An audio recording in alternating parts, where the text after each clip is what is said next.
राजीव गांधी जी लेकर आए थे, बट फायदा पूरा भाजपा ने उठा लिया। हम लोग लेट हो गए, पर हम भी सीख रहे हैं। अब ने कहा कि राजीव गांधी जी आईटी रेवोल्यूशन लाए, फायदा हमें कर रहा है। राजीव जी वैसे राहुल गांधी को भी धरती पर लेकर आए, फायदा हमें ही कर रहा है। प्यारी समझ गई। मजा आया। और ये जो मजा है मैं हिंदुस्तान के हर चमचों को देना चाहता हूं, क्योंकि हम बनाएंगे चमचों के पापा को प्रधानमंत्री। लेकिन शुभ काम करने से पहले थोड़ा जयकारा हो जाए। पप्पू जी आप ही से शुरुआत करते हैं, लगाओ जयकारा। दंतेश्वर माया की जय, माता की जय, गंगा देवी माता की। राजमाता को भूल गए पप्पू जी? मेरे जैसा बेवकूफ इस देश में नहीं है। बड़े जल्दी समझ गए आप। वैसे दोस्तों चलिए चलते हैं इस बेवकूफी को और आगे बढ़ाने। तो चलिए शुरू करते हैं। मैं खड़ा होता हूँ, मुझे बोलने नहीं दिया जाता है, ठीक है? तो पता नहीं मतलब ये किस प्रकार से हाउस चल रहा है। जो हम कहना चाहते हैं हमें कहने नहीं देते। मोदी जी तानाशाही चल रही है क्या, जो आप हमारे पप्पू मियाँ को बोलने तक नहीं देते? भाई ने बोला करने का तो करने का। नेता विपक्ष राहुल गांधी कहते हैं कि वो 10 दिन से कोशिश कर रहे हैं पार्लियामेंट में कुछ कहने की, आप इजाजत ही नहीं देते उनको, सरकार बोलने नहीं देती। देखिए नाविका जी, राहुल गांधी को शायद मालूम नहीं होगा, आपको तो मालूम होना चाहिए। पार्लियामेंट में बोलने के रूल होते हैं। बजट पर चर्चा हुई, उनको 42% टाइम दिया गया, जो उनको तय करना है किसको बोलना है। हम कैसे रोक सकते हैं? सब डिपार्टमेंट पर चर्चा हुई, बड़ा 40% टाइम विपक्ष को दिया गया। वो विपक्ष के सम्मानीय नेता है, वो वियतनाम थे, कैसे बोल सकते हैं? फिर जब मैं आऊंगा तब बोलूंगा। ये पार्लियामेंट है भाई, ये पार्टी का दफ्तर नहीं है। यहाँ कुछ रूल्स बने हैं, नियम बने हैं, और फिर चिल्लाते रहना सिंपैथी प्राप्त करने के लिए। सिंपैथी इस तरह से प्राप्त नहीं। ओ, लगता है कि हमारा वाला जो पप्पू है वो वियतनाम की संसद में बोलना चाहता था, लेकिन वहां के लोगों ने इनको बोलने नहीं दिया।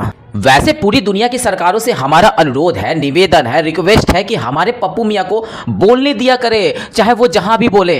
बजाओ ताली। चलिए आप लोगों का कोई फायदा तो होगा नहीं, लेकिन हमारे जैसे लोगों को कंटेंट मिलेगा, कॉमेडी मिलेगी बेस्ट वाली।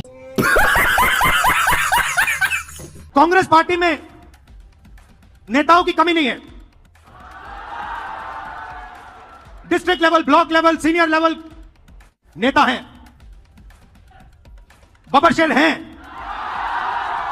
मगर पीछे से चेन लगी हुई है और बबरशेर बंधे हुए। बिल्कुल सही बोल रहे हैं हमारे पप्पू जी। कांग्रेस के सारे नेताओं की जो चाबी है वो मातेश्री के हाथ में है। लेकिन पप्पू जी आपने उदाहरण जो है गलत दिया, क्योंकि जो चैन से हैं कुत्ते बांधे जाते हैं, बब्बर शेर नहीं। Sorry sorry sorry sorry sorry.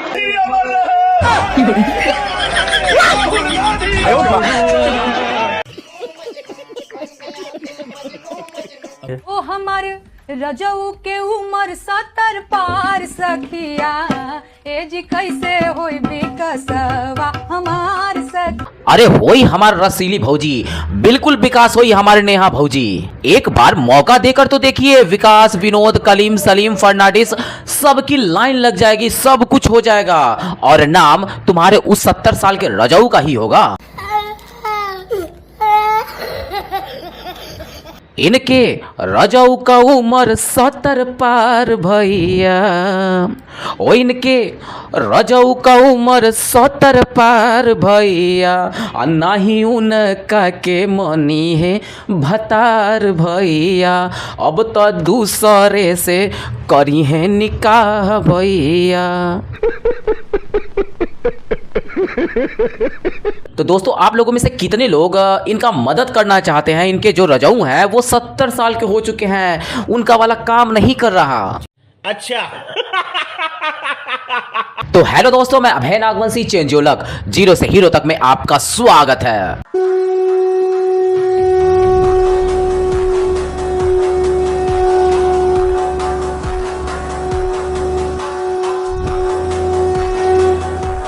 मुझे पीएम मोदी से और सीएम मोदी योगी से बस इतना कहना है, ये चौड़ीकरण का कार्यक्रम तुरंत रोक दिया जाए। गली कभी चौड़ी नहीं होती। आपसे बहुत रिक्वेस्ट है सर कि ये कार्यक्रम तुरंत रोका जाए। हम लोग अपना मकान किसी कीमत पे नहीं छोड़ेंगे, चाहे हम लोग ऊपर बिल्डोजर चल जाए। बोलते ये घर अवैध है, अगर 3 पीढ़ी के लोग थे तो ये अवैध था, तो ये बनने कैसे दिया गया?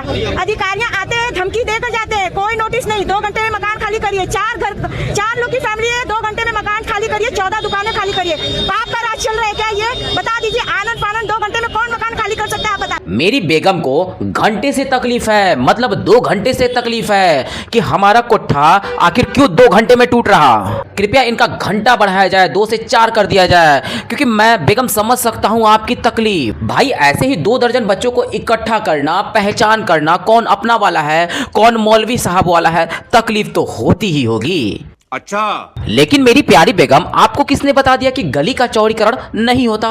अरे मेरी बेगम, जब तक गली और पैर पूरा फैलाया नहीं जाएगा, लोग आ जा कैसे पाएंगे? पूरा काम हो नहीं पाएगा।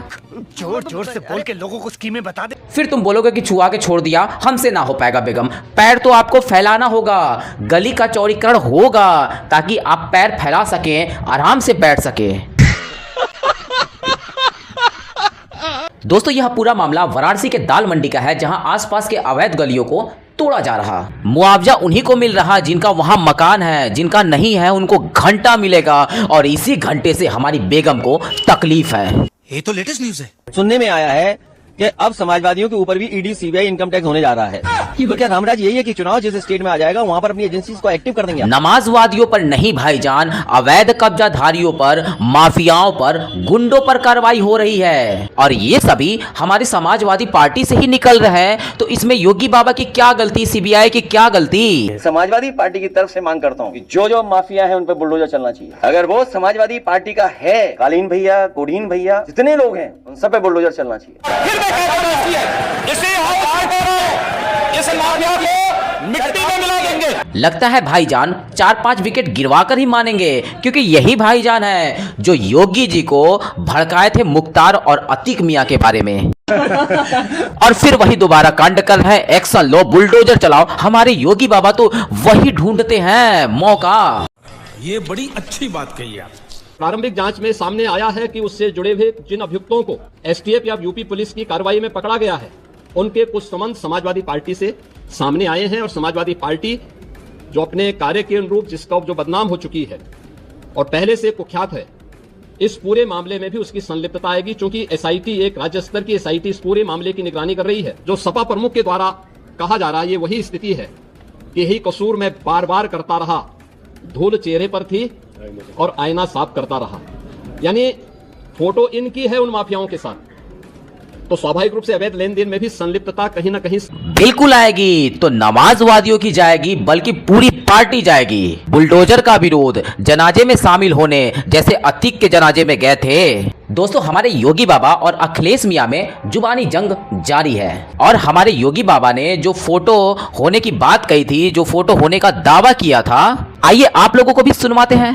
तो चलिए शुरू करते हैं। तस्वीरें दिखाई जा रही हैं, तो अगर हम तस्वीरों का ही सब कुछ ठीक मान लें और मेरे साथ खड़ा होने वाला ही अगर माफिया है, तो मेरी तस्वीर तो मुख्यमंत्री जी के साथ भी है। अगर मेरी तस्वीर और मुख्यमंत्री जी की तस्वीर आप देखते हैं, तो माफिया किसको पाएंगे? वो तो हमारी जनता ने डिसाइड कर ही ली है कि आखिर माफिया कौन है। लेकिन अगर आपके लॉजिक से देखा जाए तो आपकी फोटो के साथ माननीय नेताजी पूरे परिवार के साथ हैं, आखिर उसमें माफिया कौन है? मैं नहीं बताऊंगा, क्योंकि अतीक मियां के साथ जो आपकी फोटो थी उसको तो आप माफिया मानते ही नहीं, तो आपके परिवार में भी कोई होगा ना? नहीं। ये नमाजवादी जो पार्टी है वो राम मंदिर की जगह हमेशा से हॉस्पिटल की मांग करती है। मैं तो सरकार से यही अनुरोध करना चाहूंगा कि जो माननीय नेताजी का नमाज स्थल जो बनाया गया है, उसकी जगह शौचालय का निर्माण होना चाहिए, ताकि हिंदू और मुसलमान दोनों एक साथ मिलकर सुबह सुबह अपना पेट खाली कर सके। यही तो भाईचारा है जो हमारे नेताजी, हमारे माननीय नेताजी बताया और सिखाया करते थे। बनाने को लेकर देश का एक ऐसा नेता जिसको 140 करोड़ लोगों ने चुनकर भेजा, वो नेता अपने को सिर्फ एक धर्म का नेता मानकर और जानकर बहुत खुशी से वो घूम रहा है, वो कर रहा है जो उसको करना है, सिवाय उसके कि जो उसका। मेरी बिरयानी बेगम, तुमने भी मोदी जी को चुना था। 140 करोड़ में तो हमारे पप्पू मियां और खबीज अंकल भी आते हैं, तो क्या उन लोगों ने भी चुना था? मेरी बिरयानी बेगम, उन लोगों ने या तुमने नहीं चुना था। हमारी देश की 50 से 55 करोड़ जनता ने मोदी जी को चुना था। बाकी तू बोल रही कि मोदी जी को ये करना चाहिए, मोदी जी को वो करना चाहिए। तू बताएगी जिसको लोग पाकिस्तान की रखेल बताते हुए नहीं थक रहे हैं। पिछले एक हफ्ते में एक ट्वीट वायरल करके मुझे कहा जा रहा है कि तुम आसिम मुनीर की रखेल हो। 40 लाख लोग दिल्ली की झुग्गियों में रहते हैं। 40 लाख लोग इकट्ठे हो जाओ। जिस दिन दिल्ली की सड़कों के ऊपर 40 लाख लोग आ गए, इनकी नानी याद आ जाएगी। झुग्गी वाले सड़कों पर आ जाए, जिसके पास कागज है, निजी मकान है, वो क्या करे। दोस्तों अगर देखा जाए तो यह वाला वायरस ममता बानो से ज्यादा खतरनाक है, क्योंकि इस वायरस की सोच तो देखिए, झुग्गी वाले सड़कों पर आ जाओ। इसलिए दिल्ली की पढ़ी लिखी और समझदार जनता ने इस वायरस को उसकी औकात दिखा दी। लेकिन अब दिन धीरे धीरे बीतता जा रहा, तकलीफ बढ़ती जा रही, सत्ता का भूख है बढ़ता जा रहा। भाई जनता तो ऐसे वोट देगी नहीं, इसलिए देश को ही जलाया जाए, दिल्ली को ही जलाया जाए, कम से कम वहां से कुछ काम तो निकल जाए। नाम वही बदलते हैं जो खुद किसी काम के नहीं होते। नाम वही बदलते हैं जो खुद किसी काम के नहीं होते। Wake up to reality. Jawahar रोजगार योजना तो कांग्रेस की सरकार नहीं बनाई थी, यूपीए की सरकार ने। फिर जवाहर रोजगार योजना का नाम बदल के नरेगा कर दिया। फिर नरेगा से जब ध्यान में आया कि नहीं 2009 आ रहा है तो महात्मा गांधी जी के नाम का कुछ लाभ मिल सकता है चुनाव में, तो आपने महात्मा गांधी जी के नाम पर रख दिया। जवाहरलाल जी के, श्री नेहरू जी के नाम पर जो योजना थी उसका नाम आपने बदल के नरेगा किया, तो क्या पंडित जवाहरलाल नेहरू जी का अपमान हो गया? कोई नई योजना आती है तो उसका नया स्वरूप भी होता है, नया नाम भी होता है। असल में ये बेचारे भूल जाते हैं कि वो किस पार्टी से हैं, मुंह उठाकर ऊपर थूकते हैं और सारा जो थूक है ऊपर ही गिरता। और ये मोहतरमा बोल रही, जो लोग कुछ नहीं कर पाते वो नाम बदलने का काम करते हैं। मामा जी ने सब कहानी बता दी, नरेगा क्या था, नरेगा क्या हो गया, और जी राम जी होने से क्या हो गया। लेकिन नाम तो इटली वाली माती ने भी बदला था, जो था वो अब नहीं है। लेकिन वो भी किसी काम की नहीं थी। नहीं, ऐसा नहीं है, वो किसी काम की होगी या फिर नहीं होगी हमको नहीं पता, लेकिन एक बात तो पक्का है कि उनका बेटवा किसी काम का नहीं। कि बांग्लादेश में जो अल्पसंख्यकों के साथ, जो हिंदुओं और ईसाइयों के साथ अत्याचार हो रहा है, उसके खिलाफ इस सरकार को आवाज उठानी चाहिए। बांग्लादेश की सरकार के साथ बातचीत करनी चाहिए और पूरा समर्थन देना चाहिए जिनको पीड़ा हो रही है। बढ़िया मुद्दा उठाया पिंकिया जी ने। इसको देखकर लग रहा बेटवा भले ही किसी काम का ना हो, लेकिन बिटिया किसी काम की है। लेकिन दिक्कत इस बात का है कि पीछे कांग्रेस लगा है, चरित्र तो दिखाना ही है, कथनी और करनी का। इनकी सच्चाई सबने देख ली है। ये सीएए का कानून संविधान के खिलाफ है, इससे सबको आपत्ति। ये है इनका असली वाला चेहरा। जब CAA के माध्यम से बांग्लादेशी हिंदुओं को लाने की बात की जा रही थी, उनको नागरिकता देने की बात थी, तो सबसे जो ज्यादा विरोध है इसी पिंकी ने किया था। और अब हमारी पिंकी भौजी को बांग्लादेशी हिंदुओं के लिए तकलीफ हो रहा। चलो कारण चाहे जो भी हो, किसी भी मजबूरी में सवाल उठाया गया हो, लेकिन सवाल जायज है। सरकार को ध्यान देना पड़ेगा इस पर, और बांग्लादेशी मुल्लों को अच्छे से सबक सिखाना पड़ेगा। कौन है ये लोग, कहां से आते हैं? उस्मान हादी की हत्या से गुस्साई भीड़ ने दीपू चंद्र दास की हत्या कर दी और उस पर इश्क निंदा के आरोप लगा दिए। इसे लेकर भारत में प्रतिक्रिया है, लेकिन इस प्रतिक्रिया में भारत में हिंदू बनाम मुसलमान की डिबेट नहीं होनी चाहिए। अक्सर होने लग जाती है। IT सेल, गोदी मीडिया, पाकिस्तान और बांग्लादेश में भारत का हीरा है तो उत्तर प्रदेश का मुख्यमंत्री, लेकिन भारत का वो प्रधानमंत्री है। और 152 साउथ ब्लॉक में मैं योगी को लेके जाऊंगा और प्रधानमंत्री की कुर्सी पर 152 साउथ ब्लॉक में मैं योगी को बिठाऊंगा और मोदी को भारत का राष्ट्रपति बना। इसे लेकर भारत में प्रतिक्रिया है, लेकिन इस प्रतिक्रिया में भारत में हिंदू बनाम मुसलमान की डिबेट नहीं होनी चाहिए। अक्सर होने लग जाती है। IT सेल, गोदी मीडिया, पाकिस्तान और बांग्लादेश में हिंदुओं के साथ अत्याचार को फैलाने लग जाती है। वहां चचा जान क्या कनेक्शन भिड़ाया। पहली बात तो मियां उस्मान हादी और दीपू चंद्र दास, ये दोनों मामले अलग हैं। उस्मानी हादी की हत्या और दीपू चंद्र दास के निर्मम हत्या का संबंध एक दूसरे से बिल्कुल भी नहीं। तूने इसे एक्शन का रिएक्शन बता दिया। बाकी बांग्लादेशी हिंदुओं की चिंता क्यों है भारत में, क्यों सवाल उठाते हैं? यही वाला ज्ञान तू फिलिस्तीन के समय में भी दे दिया होता, जब हैदराबादी बकरा ने फिलिस्तीन जय बोला था और हमारी पिंकी भौजी फिलिस्तीन के सपोर्ट वाला बैग टांगे संसद में घूम रही थी। तब तेरा ज्ञान कहाँ चला गया था मेरे प्यारे ज्ञान पेलूदास जी? हमारे यहाँ ऐसा ही होता है। जैसे बांग्लादेशी हिंदुओं के साथ भारत के हिंदुओं का कोई मतलब नहीं है, वैसे ही फिलिस्तीन के मुसलमानों का भारत के मुसलमानों से कोई मतलब क्यों था? मैं नहीं बताऊंगा। तब तो तेरा मुंह खुला नहीं। दोस्तों आइए इस ज्ञान पेलूदास की तारीफ थोड़ी और अच्छे से सुन लेते हैं। आप रवीश कुमार जी के आप पिछले तमाम वीडियो देख लीजिए। वो एक वीडियो में कहते हैं मैं खड़गे हूं, मैं बेदाग हूं, एक में कहते हैं मैं राहुल हूं, मैं आ गया हूं, एक में कहते हैं मैं कन्हैया कुमार हूं, एक में कहते हैं प्रियंका आ गई, सब बदल गया। अब आप सोचिए इससे बड़ा गोदी मीडिया क्या होगा।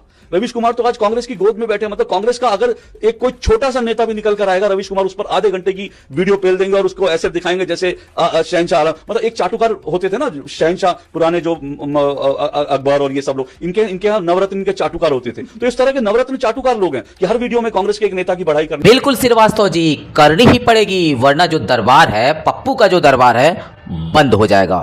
खत्म गया। दोस्तों तो कैसी लगी आज की वीडियो और आप इस चैनल पर कहां से जुड़े हैं हमें कमेंट बॉक्स में रिप्लाई करना बिल्कुल भी ना भूलें। वीडियो अंत तक देखा तो उम्मीद करता हूं कि पसंद तो जरूर आई होगी, इसलिए लाइक करें और अपने दोस्तों के साथ शेयर करना बिल्कुल भी ना भूलें। और यदि आप इस चैनल पर पहली बार है तो चैनल को सब्सक्राइब करें ताकि ऐसे वीडियो आपको हमेशा देखने को मिलती रहे। तो मिलते हैं आने वाले नए वीडियो के साथ, तब तक के लिए जय हिंद, जय भारत, वंदे मातरम।